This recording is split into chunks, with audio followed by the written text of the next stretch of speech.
Ken Timmerman is a senior fellow at the America First Policy Institute and the author of The Iran House. And our special guest back with us, Mike Baker, the host of the President's Daily Brief podcast and a former CIA covert field operations officer. So let me start with you, Mike. Is this a dumb idea? It's a terrible idea.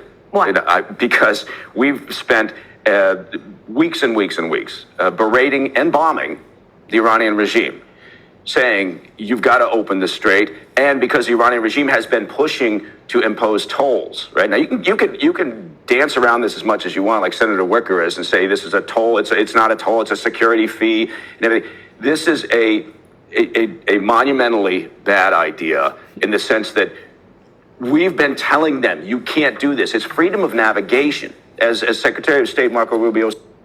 That's the standard. Suddenly we're going to charge 20% on what? On the value of the cargo, on the shipping costs, on the insurance. What are we charging? I mean, there's so many logistical issues aside from the fact that we've been dropping munitions on Iran in part because they're trying to control the state, in part by imposing fees. And now we're saying that's what we're going to do. Yeah, Victoria, curious to get your assessment on this as well, because it does seem like the United States, again, stepping up after 47 years of basically no other country doing anything. We're moving forward in this direction. And none of our allies are helping at all. What's your take on the United States being the, quote, guardian of the Strait? Well, I agree with Mike. There are a lot of logistical issues with this particular proposal, but I think the president's basic point here, which is that since 1980, when President Carter declared the Carter Doctrine, we've been shouldering the burden for the security of the Strait of Hormuz and the Persian Gulf.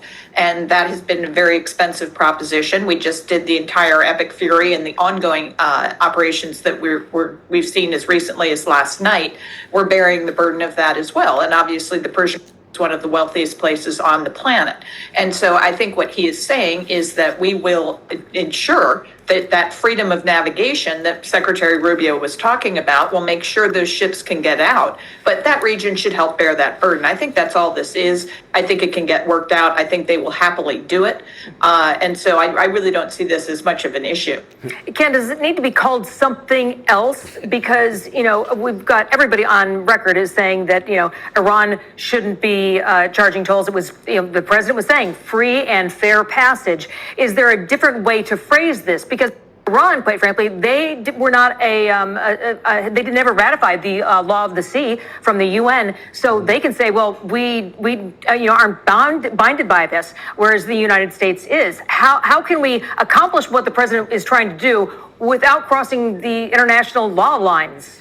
Edie, we never would have heard an idea like this from one of our internationalist presidents, one of our Harvard-educated presidents. This president thinks outside of the box. He's thinking about American security, as Victoria said as well. He's also thinking about the cost that we have been shouldering for 40 years to keep the Strait of Hormuz open, despite this revolutionary regime. Look, this toll, or whatever you want to call it, should be imposed on the Iranian regime. It should not be imposed on shippers. They're innocent in this. It is the Iranian regime that is causing the problems. They are the ones who should be paying whatever fee is required to keep the Strait of Hormuz open. See, now that's a great idea. See, right there, you solve the problem.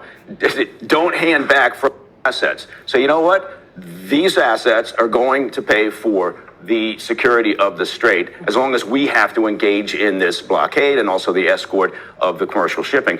Terrific idea, but don't impose on the industry, right? On the shipping industry, on the cargo operators, on the insurance companies. Again, there's so many problems with this. I view this as a bit of a self-inflicted wound by the president. Didn't have to go this route. I doubt he talked to a lot of people about it, frankly. But I think that's a terrific idea. Use the frozen Iranian assets to pay for the security of the Strait. So the concept of getting money for what we're doing to help fund this, good idea, just not going about it that way. Victoria Coates, Ken Timmerman, thank you very much. Mike Baker, you're sticking around. So we'll talk to you in just a little bit. Meantime, Secretary of State